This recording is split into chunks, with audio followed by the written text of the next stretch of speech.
ఇక కల్తీ కారం తయారీ మిల్లులపై కఠిన చర్యలకు సిద్ధమయ్యారు అధికారులు. ఇప్పటికే లైసెన్స్ల రద్దుకు నోటీసులు జారీ చేశారు మిర్చ్ మార్కెట్ యార్డ్ అధికారులు. ల్యాబ్ రిపోర్ట్ల ఆధారంగా గుంటూరు కారం మిల్లు యజమానులపై కేసులు నమోదు చేయనున్నారు. దీంతో అక్రమ వ్యాపారుల గుండెల్లో రైళ్లు పరిగెడుతున్నాయి. గుంటూరు కారానికి ప్రపంచవ్యాప్తంగా మంచి పేరుంది.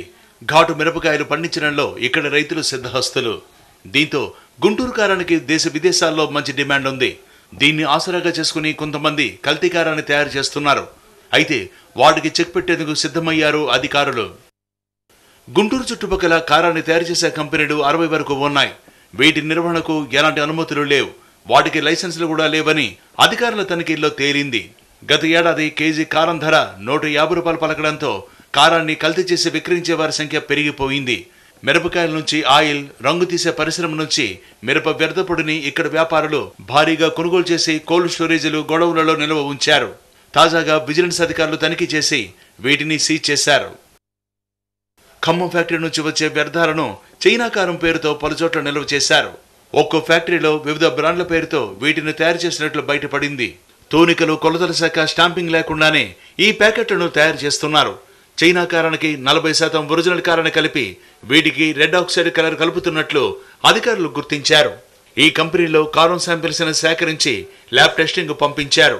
ఈ కారాన్ని తినడం వల్ల దీర్ఘకాలంలో అనేక రుగ్మతులు వస్తాయని వైద్యులు చెబుతున్నారు. వాంతులు, విరోచనాలతో పాటు క్యాన్సర్ కూడా వచ్చే ప్రమాదం ఉందని చెబుతున్నారు. కొంతమేర స్టమక్ గ్యాస్ట్రిక్ ప్రాబ్లమ్స్ రావచ్చు. అంటే కడుపు ఉబ్బరంగా ఉండటం, కడుపు నొప్పి రావటం, వాంతులు చేసుకోవటం. అదే కానీ ఇంకా దీర్ఘకాలంగా తీసుకుంటే క్యాన్సర్ వచ్చే ప్రమాదం మాత్రం చాలా ఉంది. చిన్న చిన్న గ్యాస్ట్రిక్ ప్రాబ్లమ్స్ అంటే మనము కొన్ని ట్యాబ్లెట్లు వేసుకున్నా సరే అవి సర్దుపడచ్చు. కానీ దీర్ఘకాలంగా తీసుకుంటే మాత్రం చిన్న వయసులోనే క్యాన్సర్ ప్రమాదం ఉంది. కానీ స్టమక్ క్యాన్సర్తో అది చాలా కష్టమైన వ్యాధి అండి. దాన్ని ట్రీట్ చేయడం కూడా కొంచెం కష్టము. ఇప్పటి వరకు 97 శాంపిల్స్ సేకరించగా వాటిలో 50 కల్తీవని తేలిందని గుంటూరు మిర్చి మార్కెట్ యార్డ్ చైర్మన్ తెలిపారు. 30% అత్యంత హానికరమని గుర్తించామని చెబుతున్నారు. కల్తీకారం తయారు చేసే 11 మిల్లులకు నోటీసులు పంపించామని, 28 మిల్లులు ప్రమాణాలు పాటించలేదని తెలిపారు. మరోవైపు కల్తీకారం తయారు చేసే స్థావరాలపై దాడులు చేసి క్రిమినల్ కేసులు నమోదు చేశామని ఫుడ్ కంట్రోలర్ తెలిపారు. అన్సేఫ్ వచ్చిన శాంపిల్స్ అన్నిటికి కూడా ప్రాసిక్యూషన్కి రికమెండ్ చేయడం జరిగింది. ఆ కేసులన్నీ కూడా ప్రాసిక్యూషన్ రెడీ అయినాయి. ఛార్జ్ షీట్ ఫైల్ చేస్తున్నాము.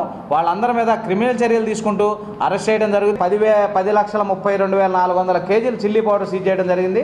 దాని ఖరీదు సుమారు 10.5 కోట్లు. అక్రమ వ్యాపారుల్ని కఠినంగా శిక్షిస్తేనే కల్తీ వ్యాపారానికి అడ్డుకట్ట పడుతుందంటున్నారు స్థానికులు.